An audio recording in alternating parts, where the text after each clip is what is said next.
అంటే స్పీకర్ గారిని అడుగుతా ఉన్నా, మీరు వినట్లేదా స్పీకర్ గారు?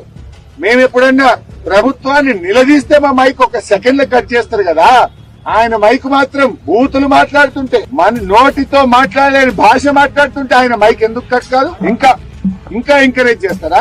ఆడవాళ్ళ ఆత్మగౌరవాన్ని, మాతృమూర్తులు కన్న తల్లుల ఆత్మగౌరవాన్ని దెబ్బతీసే విధంగా ఆయన మాట్లాడుతుంటే మైక్ కట్ కాదా? హైదరాబాద్ లో తిరగనియా అంటే నీ అయ్యా జాగిరా? నువ్వెవడు హైదరాబాద్ లో తిరగనియా అని చెప్పడానికి? అంటే ఈ రకమైన భాష మాట్లాడితే రేపు హైదరాబాద్ బ్రాండ్ ఇమేజ్ దెబ్బతినదా? ఈ భాషతో హైదరాబాద్ లో పెట్టుబడులు వస్తాయా? ఈ భాషతో హైదరాబాద్ ప్రతిష్ట పెరుగుతుందా? ఇదా తెలంగాణ కోరుకుంటున్నది? ఇదా హైదరాబాద్ ప్రజలు కోరుకుంటున్నది? ఈ విధంగా మేము నడిపామా గత 10 సంవత్సరాల్లో? Is it right? దీన్ని ఏ ఒక్క మంత్రి మాట్లాడాడు?